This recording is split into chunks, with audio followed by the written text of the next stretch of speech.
There comes a time in every life when the winds of chaos blow, when friends vanish, when dreams crack, and the soul is left standing naked before the storm. And it is in this moment, not in comfort, not in victory, but in trial, that the mind must rise or fall. Hear me now. Strength is not built in sunlight. Strength is forged in fire. And if you desire success, real, lasting, magnetic success, then you must do one thing first: become mentally strong. The man or woman who conquers their mind conquers their world. Make a definite decision and burn the boats. There is no power like a mind made up. A decision is not just a choice. It's a declaration to the universe. It's a signal that says, I am all in. No plan B, no exit door, no safety net. Because when you leave yourself an escape route, you've already told your dreams, I might not stay. That's not commitment. That's hesitation dressed in strategy. And hesitation is the assassin of greatness. When Hernan Cortez arrived in the New World, he did something insane. He ordered his men to burn the ships. Why? Because as long as there's a way back, there will always be doubt. But when you remove retreat, you replace it with resolve. They didn't win because they were stronger. They won because they had no choice but to move forward or die. That's the mindset of champions. That's how warriors are born. In your own life, think about how many times you've left the back door open. You say you want to start that business, but you keep updating your resume. You say you're committed to your fitness, but your pantry's still filled with junk food just in case. You want to become a speaker, a writer, an artist, but you still call it a side hustle, so it doesn't hurt too bad if it fails. Listen, that little crack of comfort is where your dreams bleed out. There's a young woman who wanted to become a doctor. Everyone told her it was too hard, too expensive, too long. Her family said, be realistic. But she made a decision. Not a wish, not a maybe, a decision. She sold her car, moved into a one-bedroom with 3 roommates, and worked nights while attending school. She didn't say, I'll try. She said, I will. Years later, she walked across the stage with her white coat and a stethoscope. Why? Because when others hesitated, she burned her boats. Definite decisions are uncomfortable. They require risk. They demand sacrifice. But indecision, that's the real danger. Indecision is the slow leak in your tire. It doesn't explode. It just drains your momentum until you're stranded. How many people do you know who have been almost ready for years? I'm thinking about it. I'm praying on it. I'm waiting for the right time. But the truth is, they're afraid to commit because they're afraid to fail. But here's the twist. Indecision is failure. It's failure in disguise. A man I once knew wanted to become a chef. He worked in a bank, wore a suit every day, and smiled through a job that ate his soul. But he had a fire. He'd cook for friends, post pictures, dream about a restaurant. But he never decided. One day he told me, I can always try it later. A decade passed. He's still in that bank, still dreaming. And every time he talks about food, you can feel the sadness of a man who knew what he was meant to do, but never burned the boats. You see, people confuse options with freedom, but too many options is a prison in disguise. It gives you the illusion of choice while robbing you of commitment. You don't need more choices. You need one decision made with complete conviction. And here's the truth. Once the decision is made, the path appears, the resources show up, the courage rises, the people align, but only after the decision, not before. So next time you stand at the edge of a goal, don't tiptoe. Don't wait for the wind to be perfect. Jump. Break the bridge behind you. Burn the excuses. Tear the backup plan into pieces. Say to yourself, this is it. I'm going forward. and forward only. Because the second you do, your mind stops negotiating, your energy stops scattering, your soul stops doubting. Everything in you unites under one command: win or die trying. That is power. That is clarity. That is freedom. Develop unshakable faith in yourself. Not the kind of faith that whispers when things are easy, but the kind that roars when the world turns its back. The kind of faith that stands tall when your knees tremble, when your plans collapse, and when nobody else claps. You have to be your own believer, your own army, your own lighthouse. Because there will be days when the crowd is silent, when doubt sits heavy on your chest, and all you've got is the voice in your head that says, "I'm not quitting. I was made for more." Understand this: the world does not believe in people who do not believe in themselves. People feel energy. They respond to certainty. They follow conviction. If you walk into a room unsure, you'll walk out unnoticed. But if you walk in with a quiet fire in your eyes, people will lean in. Not because of your words, but because of your faith. Faith in your mission, your message, and your power. There was a young boy with a stutter. He couldn't speak without struggle. Teachers overlooked him. Classmates laughed. But deep inside, he had a vision. He wanted to be a speaker. Crazy, right? A stuttering kid with a dream to command crowds. But he believed. He trained alone in front of mirrors. He recorded his voice over and over. He read books aloud until the pages were worn. Years later, that boy became a global icon. His name? Les Brown. And the reason he rose wasn't talent. It was unshakable faith in who he could become. Every great person you admire had to believe in themselves when no one else did. Michael Jordan was cut from his high school basketball team. Oprah was told she was unfit for TV. Walt Disney was fired from a newspaper for lacking imagination. These people weren't born with confidence. They chose it. They built it in silence. They nurtured it in rejection. They defended it against failure. That's what you must do. Build your belief like a fortress. Faith is not passive. It's active. It's a decision. It's waking up and saying, "I may not see the result yet, but I believe it's coming." It's launching the product when no one signs up. It's showing up at the gym when the mirror doesn't change. It's writing the pages when no one's reading.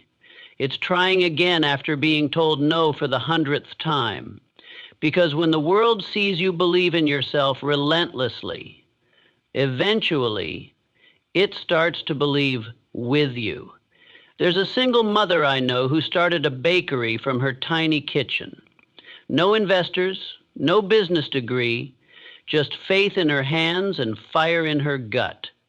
Every night, while her baby slept, she mixed batter, boxed cupcakes, and posted online.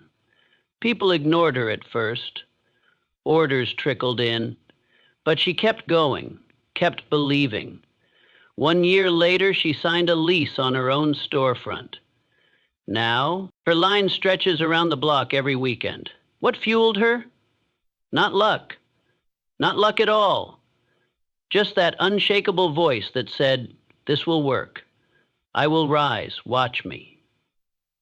Faith is not about evidence. It's about expectation. You have to believe before there's proof, before the applause, before the bank account shows it, before the followers, the validation, the success. Because here's the truth. If you only believe after it happens, you didn't have faith. You had confirmation. Faith is betting on yourself when the odds look bad. It's saying, "I'll win eventually because I won't stop." It's standing in the rain while building your dream and knowing the sun will come. People might call you delusional. Let them. They called the Wright brothers dreamers before the plane. They called Elon Musk crazy before SpaceX landed rockets. They'll call you names until they call you for interviews. Your job is not to convince them. Your job is to convince yourself daily. Because when your self-belief is unshakable, their doubt becomes background noise. You stop asking for permission. You stop waiting for a sign. You become the sign. Master the art of emotional discipline. Because if your emotions control you, then the world controls you. The comments, the critics, the failures, the delays, they all become puppeteers pulling your strings.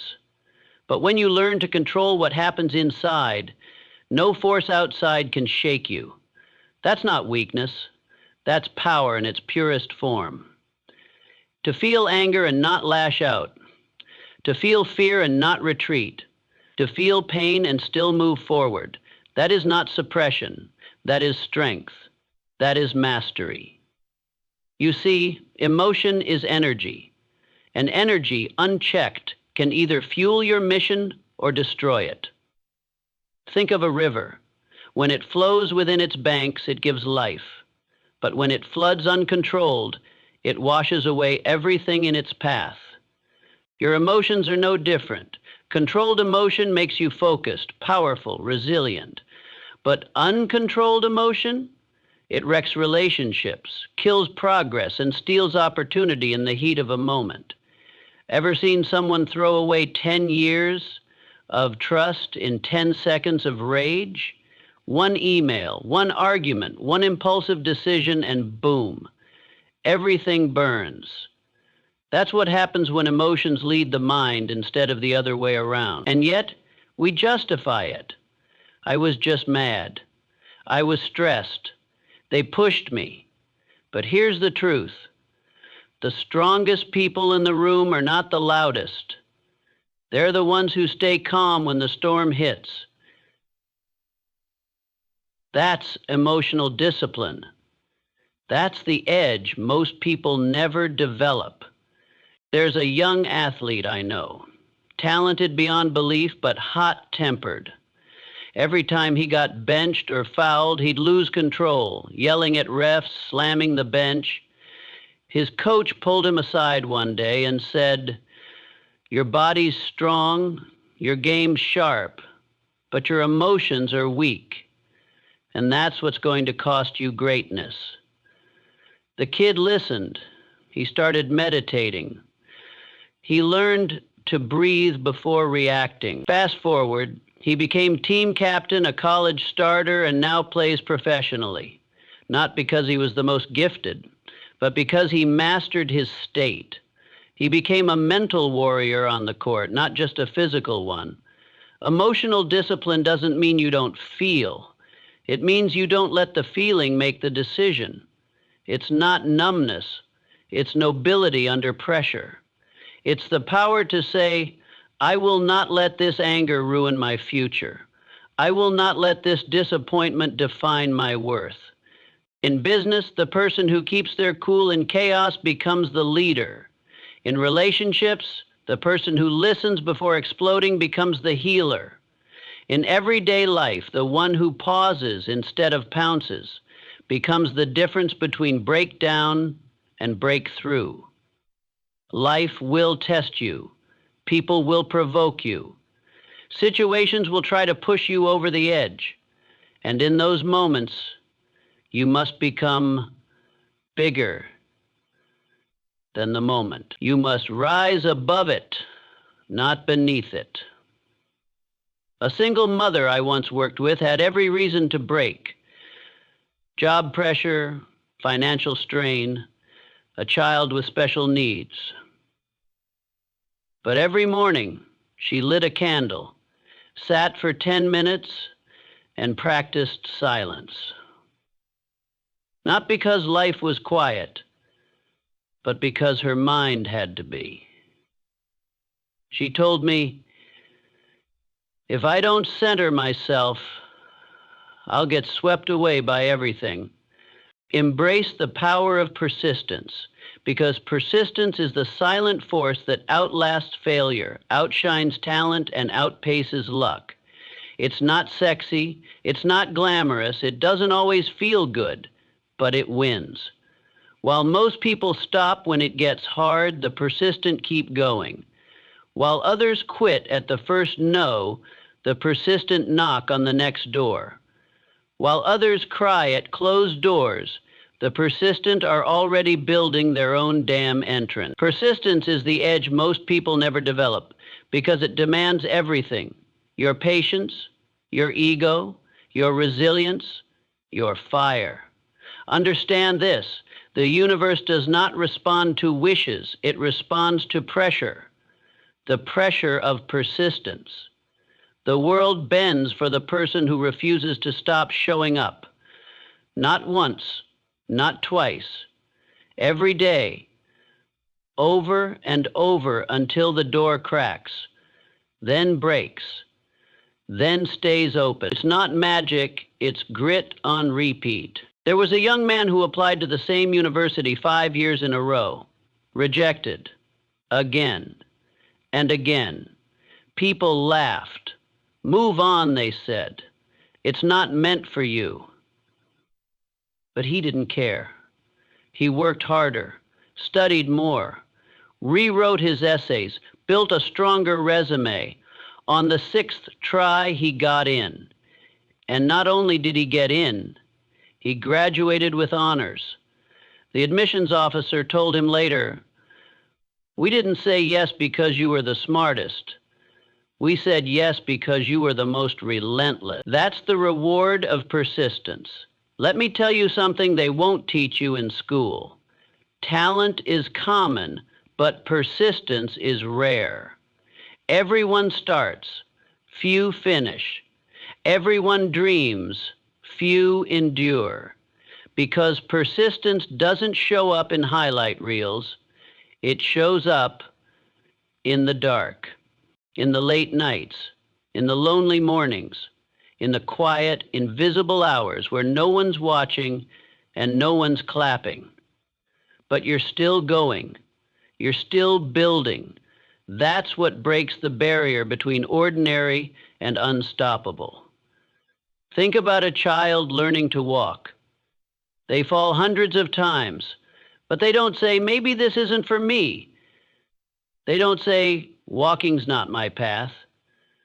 They just keep getting up. They try again and again until suddenly they're running.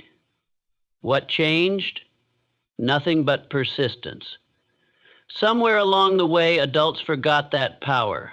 They fall once and start writing the failure story in their minds. But if you want greatness, you better erase the word quit from your vocabulary. Because persistence doesn't take no personally. It just sees it as not yet. There's a man who wanted to become a novelist. He sent his manuscript to publisher after publisher, over 100 rejections. One even wrote, "You have no future in writing." Most would have quit, but he didn't. He sent it to one more publisher, and they said yes. That man was Stephen King. The book? Carrie. Millions sold, movies made, legacy cemented. Why? Not because he was the best, but because he was the last man standing. Persistence is not always loud. Sometimes it's whispering to yourself when you want to scream. Sometimes it's standing back up when your body says stay down. Sometimes it's showing up to your dream tired, broke, doubted, and still giving it everything you've got. It's not about motivation.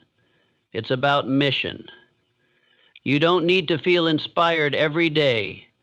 You just need to keep going every day. A street vendor in India once sold tea in a train station. No education, no money. But he had hunger. He had vision. He had persistence. Today, that same man, Narendra Modi, is the Prime Minister, from tea stalls to world stages, not because of privilege, not because of shortcuts, but because he refused to stop moving forward when everything around him said stop. That's what persistence does. It rewrites the script life gave you. People will underestimate you. Let them.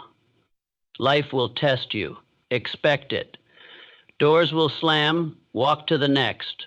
But whatever you do not stop. Keep pressing, keep pushing, keep pounding the pavement until it breaks beneath your footsteps. Because the only difference between the person who makes it and the one who doesn't isn't brilliance. It's that one kept going when the other didn't. That's the power of persistence. That's the weapon most powerful in the hands of those who refuse to surrender. Surround yourself with mental titans, because your environment is not just where you live, it's what you become. You absorb energy, you absorb belief systems, you absorb standards, and if you spend your time around small minds, negative thinkers, people who play not to lose instead of playing to win, then sooner or later you will start shrinking just to fit in. But when you surround yourself with mental titans, people who think big, speak boldly, act fearlessly, you don't have to shrink. End of section 4. You grow, you rise, you evolve into someone you didn't even know you could be. Think about this. Iron sharpens iron.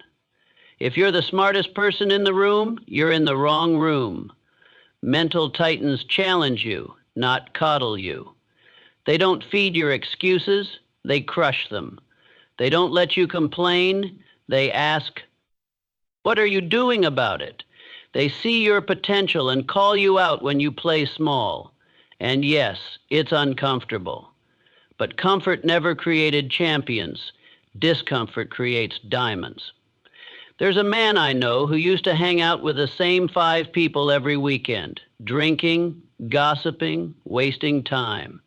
And every Monday he'd feel drained, stuck, lost. One day he asked himself a powerful question: are these people feeding my future or feeding my failure? The answer hit him hard. So he cut the ties, not in anger, but in alignment. He started attending business meetups, started messaging mentors, started reading books, and surrounding himself with minds that made him feel small in the best way possible. Today, that man runs a 7-figure business, not because he changed who he was, but because he changed who he was around. See, proximity is power. Get around people who think it's normal to invest in themselves, who think reading, growing, building, creating, risking, that's normal. Not complaining, not quitting, not coasting. You want to know your future? Look at your circle. If they're not lifting you, they're lowering you. Period. And if they don't inspire you, then they're slowly extinguishing you. Mental titans don't have to be in your city. They don't even have to know your name. Some of the greatest mentors you'll ever have are dead. Napoleon Hill, Marcus Aurelius, Malcolm X, Steve Jobs. Their words are still alive. Their mindset is still available. Books are mentorship in print. Podcasts are coaching on demand. The tools are everywhere, but you've got to choose to plug in. You've got to choose to be around voices that demand more from you than the version of you that's easy to be. There's a young woman who wanted to become a filmmaker. No film school, no money, just a dream. But her friends laughed. "You're not from Hollywood. You don't have connections. Just get a regular job." But instead of listening, she changed her circle. She joined film forums, DM'd creators, interned on small projects, and surrounded herself with people who believe that dreams are meant to be built, not buried. Years later, she produced her own film. Why? Not just because of talent, but because she borrowed the belief of those who refuse to settle. Your environment is either your engine or your anchor. If you're constantly explaining your ambition, you're around the wrong people. If you have to dim your light just to make others comfortable, you're burning energy just to fit in. instead of breaking out. A street vendor in India once sold tea in a train station. No education, no money, but he had hunger. He had vision. He had persistence. Today, that same man, Narendra Modi, is the Prime Minister, from tea stalls to world stages, not because of privilege, not because of shortcuts, but because he refused to stop moving forward when everything around him said stop. That's what persistence does. It rewrites the script life gave you. People will underestimate you. Let them. Life will test you. Expect it. Doors will slam. Walk to the next. But whatever you do not stop. Keep pressing. Keep pushing. Keep pounding the pavement until it breaks beneath your footsteps. Because the only difference between the person who makes it and the one who doesn't isn't brilliance. It's that one kept going when the other didn't. That's the power of persistence. That's the weapon most powerful in the hands of those who refuse to surrender. When you master the battlefield of the mind, you no longer fear failure, rejection, or pain. For these are but shadows that pass before the rising sun of a strong mind. The world will try to bend you. Life will try to break you. But if you stand tall within, if your mind is iron and your heart is fire, then no power on earth can stop you. Decide today, not tomorrow, that you will become mentally strong, not someday, not maybe, but now. When you master the battlefield of the mind, you no longer fear failure, rejection, or pain, for these are but shadows that pass before the rising sun of a strong mind. The world will try to bend you. Life will try to break you. But if you stand tall within, if your mind is iron and your heart is fire, then no power on earth can stop you. Decide today, not tomorrow, that you will become mentally strong. Not someday, not maybe, but